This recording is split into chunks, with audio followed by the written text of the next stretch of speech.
Thanks for attending this webinar. I'm Alper. I'm the project leader at SAHA Information Technologies.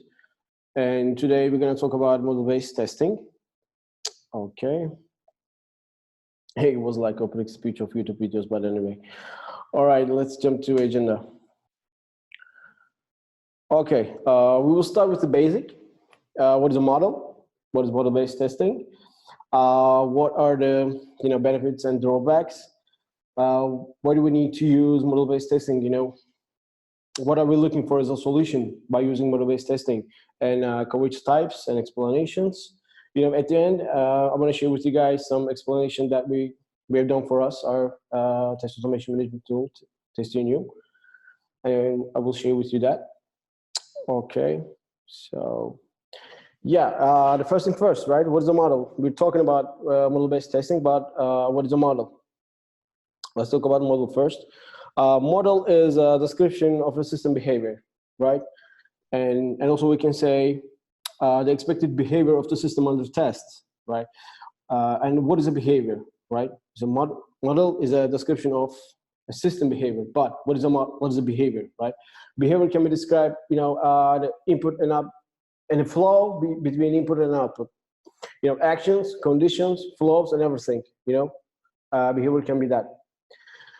So another thing is how the model should look like. How the model should be. What the model should be. Let's talk about this. A model should be understandable, right? You need to understand the model. You need to have a clear understanding of the system, what the system should do, right? A model should be reusable, right? We have a model, but it's not like this. We will create a model once and we will use it forever. No, we will update the model. We will reuse the model. And then just because of that, models should be reusable.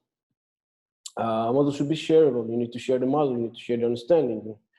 And the most of things, for me, the most important one is the model must have the precise description of the system under test. When you look at the model, you need to understand, you need to have a clear understanding of the system. Actually, the model, basically, let's forget everything. Just keep this in your mind. The model should be the answer of this, what the system should do. Model needs to answer that question, right? What the system should do. Okay, and let's talk about what a model can be. It could be, it can be data flow, state machine diagram, decision tables, business model. It's up to it's up to the level of the information that you want to give. Actually, the model can be everything. Data flow, state machine, decisions, business process model. Mostly we use state transition diagrams, state machine diagrams. And there are some examples of the models. This one is using for Spotify. For model-based testing, it's a Spotify's model. This one is Parabanks.com's model. This one is just a simple of state transition diagram. So models example, we say description of a system behavior. The model is description of a system behavior. Let me get this here. Okay. All right. So here we are. We have some models again, examples. It's a login, basically, stars. Actually, this model belongs to Parabanks website's login. It's the model belongs to that, and it simply shows how the system should work in a login condition, right? You start the browser, you see the home page, and then you have a login with succeed. You see the accounts overview page, and then you can log out, and you can log in failed, right? You need to see the error page. What the system should do. We're all looking for answer of this question: what the system should do. The expected behavior of the system, right? We need to see home page. When we log in, succeed, we need to see account overview page. When we log out, we need to see home page. When we log in failed, we need to see error page. And then after we had a failed login, we can we can have a successful login, and we need to see again accounts overview page, what the system should do. Okay, we can clearly understand the answer of this question by looking at this model, how the system should work, right? Okay, so on the right side, you can see the model of a mobile application which belongs to New York subway, and we will get into more details of that. This is also the model, another example of model. All right. Okay, the next one. Yes. Now let's talk about the evolution of software testing. You know, we start with the manual testing, right? You have the system, right? You have the system, and you're testing, right? You're testing. You have the system, and you're testing. You know, you're criticizing the scenarios like a passed or failed, right? And then we jump to scripted testing, which, you know, we have the scenarios, we have the scripts, and we automate it, right? We automated scenarios, we automated test cases, right? And then right after that, we just move to model-based testing, which is this one. Okay, about the model-based testing, you know, let's think about it. We have the test execution is already automated, right? We have the test execution is already automated. Okay, so, you know, why don't we take this to another level to automate our test design, right? We need to test design first. We need to create the scenarios and everything. We need to design our tests, and then we automate that. Okay, we automated. We have already automated. We already have test execution is automated, right? Why don't we automate the test design? So basically, this is the model-based testing is an integral piece of the modern test automation, right? And by this understanding, you know, with this approach, test cases are automatically generated from the models of the system under test. Yeah, and that's why we're calling the automated of test design. Model-based testing is, we can call the automated of test design, right? We are automating our test design, which is really important. So we will get back to benefits and drawbacks later on. And this is the simple process diagram, we can say. We're defining model of the system, right? We're defining model of the system, and we have a test generation tool, and then we're creating automated test cases. We're creating automatically test cases from that model, and then we're having test execution part with the system under test. All right, let me okay. Okay, the next slide is, okay, the next slide is about the process of MBT. You know, mostly some people are asking me, like, you know, who needs to do what? You know, who needs to do what? There are some diagrams and everything. You know, who needs to do what? So basically, business understanding. In business understanding, you know, business analysts can create user needs and requirements, like business requirements, and then they produce system requirements. And test analysis can create a model of those requirements. Basically, I prefer to business analysts and test analysis can do this creating model thing together. You know, I prefer them to do this together because there should be deep understanding from business side and technical side. And in this diagram, they showed like only test analysis can do this, but it's not just for test analysis. For my understanding, business analysis and test analysis can do this both.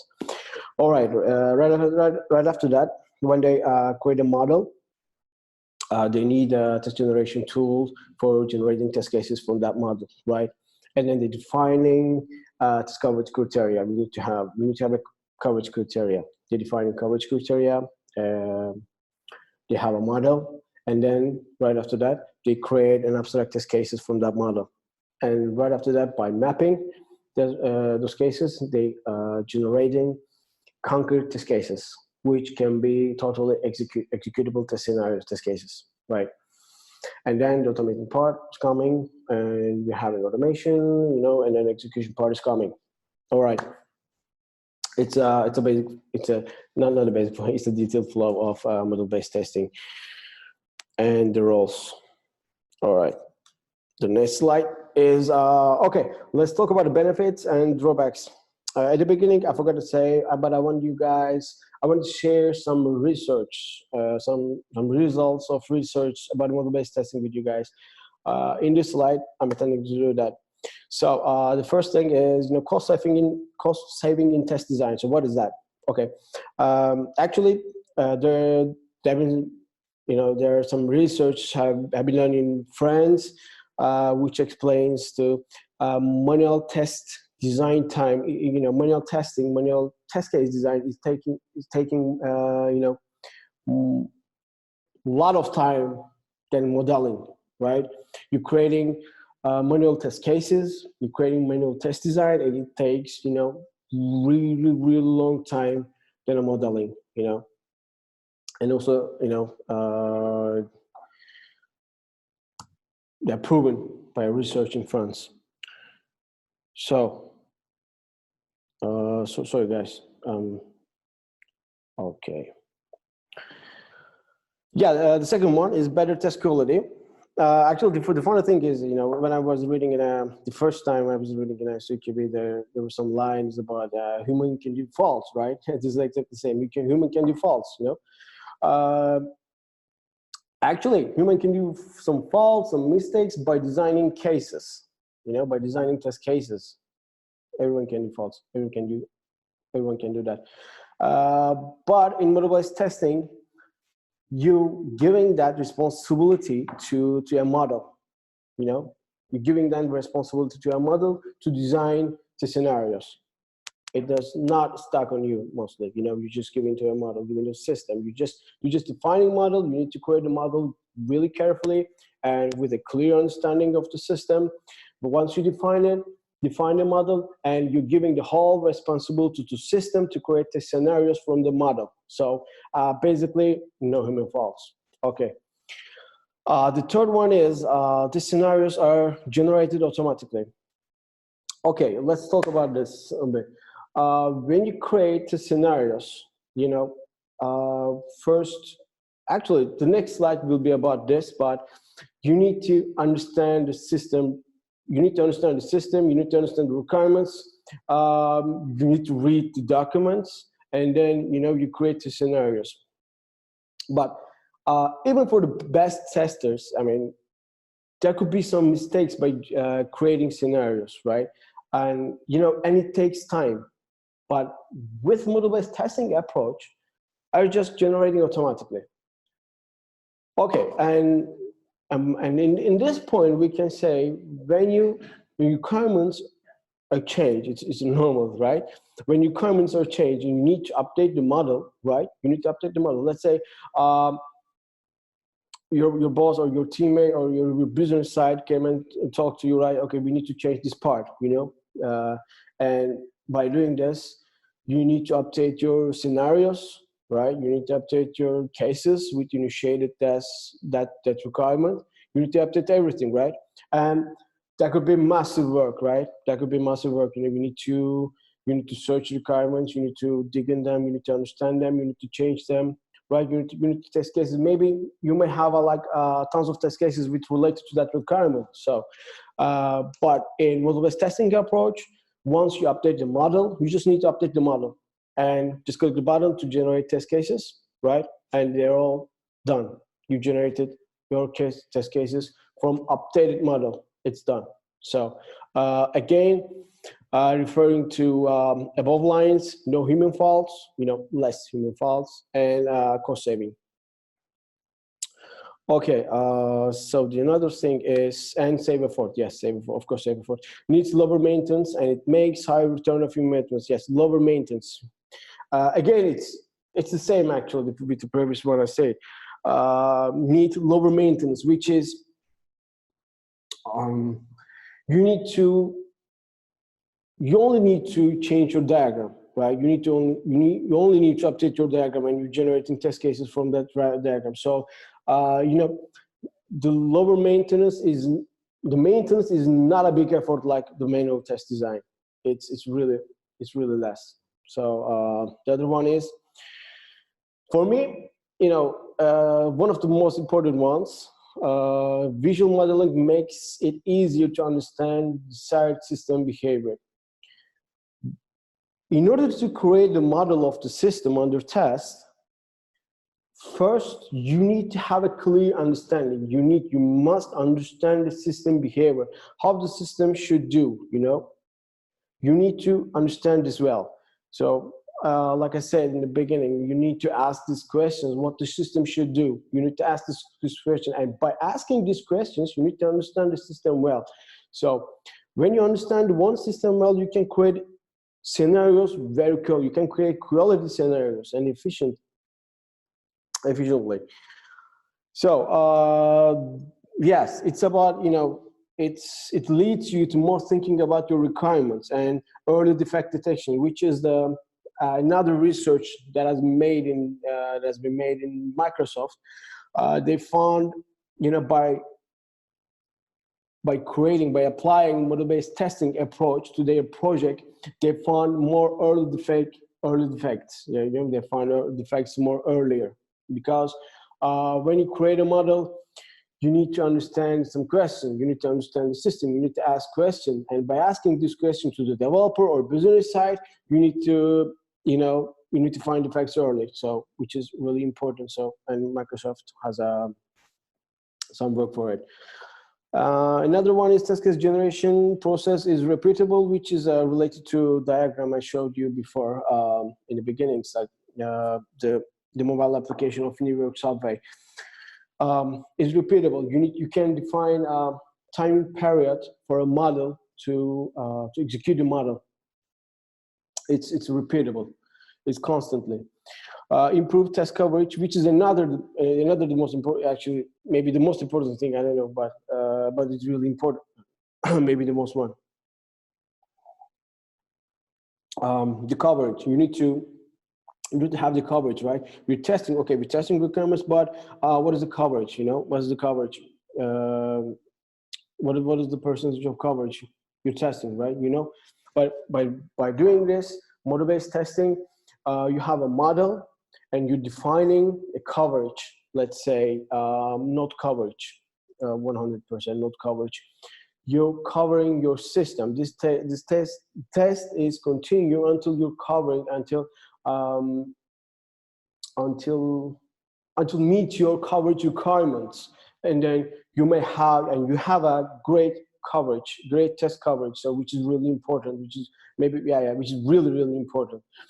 And quick response to evolving requirements. Like I said before, you just need to change the model and generate test cases from that. That's how much easy. And but there's another side, of course. I applied, you know, I explained tons of benefits, but there also have some drawbacks of model-based testing, which is only one for me. Is modeling. You know, is modeling. You need to learn how to model. You know, how to model the system, how this should work, and it's kind of complex things it's kind of complex. It may complex in the beginning, but it's just for the beginning. Once you learn it, once you have this knowledge, it will make it easier. You know, just maybe you will, and you may need to have a time. You may need to have a time to learn how to model it. What you need to model it, and then once you do it, once you learn it, once you have this knowledge, it will make everything easier. You will just create the models. Then it will be easy. But at the beginning, yes, I understand it's the modeling is the bad part. You know, it's the part which takes really much time. Okay. The other one, yeah, in here, just wanted you guys explain how traditional testing works and how model-based testing works. Okay. With traditional one, which is shown as a gift here, I tried to show it. Anyway, with traditional one, you start with the requirements. You need to, you know, someone manually read those requirements. You need to read those requirements, and you need to understand those requirements, right? You need to have a clear understanding what the system should do, and then you develop a bunch of test cases, but not just, It's just 1, 2, 3. I mean, I have a project like they have like 5,000 test cases, 5,000, 5K test cases in a project, So this is kind of hard. And also the other hard part is the challenging, what I say is a challenging part is just keeping update of those requirements.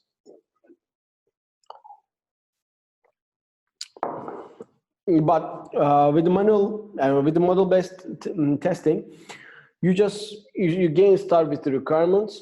You need to develop a model of those requirements. You need to define a model by asking questions what the system should do, and then once you have a model, you need to create a tool to generate test cases. Once you have it done, you already have the test scenarios. You already automated the test case, test design part, and generated the test cases from that model. So there is another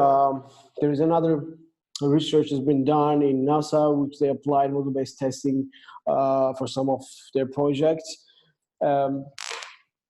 They report they have test cases with misvalid cases, with misvalid coders, and then they have some cases. They had some cases like with missteps, right? Sometimes the analysis may forget steps, or which is important is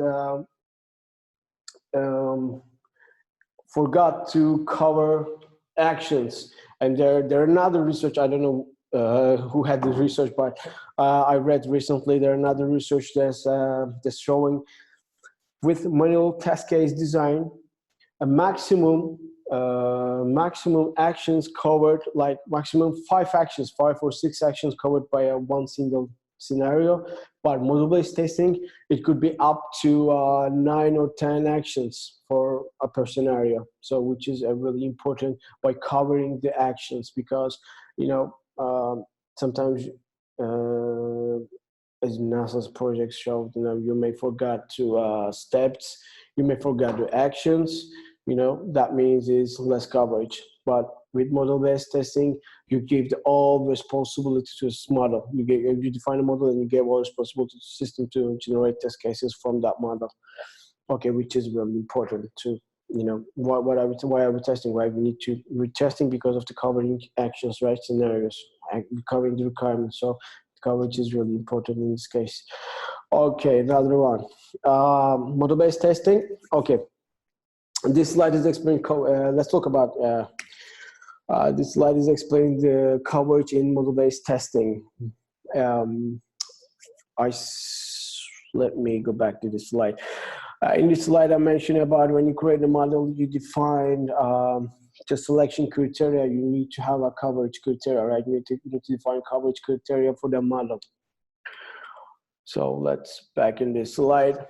We have many coverage types, but basically most usable ones are first not coverage. You define when you have a model and you just saying, okay, let's make a node coverage. I want my system nodes are covered 100%. You're defining this node coverage. You're defining this coverage as a parameter to the system. And the other ones are node coverage, transition pair, and complete sequence coverage, which is path coverage. You're defining this coverage criteria to your system in order to generate the scenarios according to those coverage. Okay, so this is the simple explanation of the coverage. For example, let's talk about node coverage. When you define a node coverage, that means you're asking your system to cover all of your nodes, right? For in this case, it's about the node. I'm talking about the node coverage. It's 1, 2, 3, 7, 6, 5, 8, 9. You're all not covered. That's what is important for the system is covering your nodes for 100%. Transition coverage, and at edge coverage, it's covering your, your edges, which is 1, 2, 3, 4, 7, 6, 5, 8, and 9. And the other ones are, like this. There's another examples. Complete sequence coverage, which is a more detailed one. It calls the path coverage, which is, and the node coverage is mostly firms are using node coverage because it's it's covering your nodes and it takes less time. When you're going down, it's deep. How can I explain this? When you're going down, the complexity is getting higher. The coverage is getting higher. Also, bump by time, execution time is getting higher because this is the most detailed one, but it's the most expensive one, and the complexity is getting higher. All right. So this is some example which has the input and output. You're defining your system as a model, right? This is your input. You're defining your system as a model, and then this one is your output. You're having executable, auto-generated scenarios, and also concrete test cases. All right, this is an output and input and output example. So, okay, in this slide, we talk about, actually, you may remember this chart in the beginning of this presentation. It's a model of mobile application which is being using for New York subway. They've been using model-based this technique by testing their application for testing purposes of their application, and they're finding this bug. Actually, this bug just this bug just popped up right after 12-hour test execution, more than 12-hour test execution, and they report this bug. It's hard to find by a user. It's hard to find it by a user. So in this case, model-based testing can find really unpredictable bugs. Also, it tests. From my understanding, it also tests unpredictable paths that you may not think. Okay. Yes, in this part, actually, okay, right. In this slide, I create a model. We create a model of our product, which is a test automation management tool called Testinium. We created a model of Testinium, and we generated automatic test cases from the model by using GraphWalker. So in this part, just it's simple. It's just start and go to this page just to be sure you're in this page, and then make a login, successful login. You need to see the dashboard, and then you need to try invalid login and forgot password. And everything exactly in every scenario is by creating every scenarios can be generatable by creating this path and defining as a coverage criteria. And yeah. All right. Let me show you the site. Sorry, not this one. Okay. Yeah. It's testing. This page, making sign in, and then yeah, no, not going well. Yes, okay. Showing this page, and then log out and trying to log in, and then log out and trying to invalid login. So, yep. Okay. And the last part is the best part, thanks part. I'd like to thank my buddies for working with me on this page. So, okay, thank you for listening. If you guys have any questions, please let me know.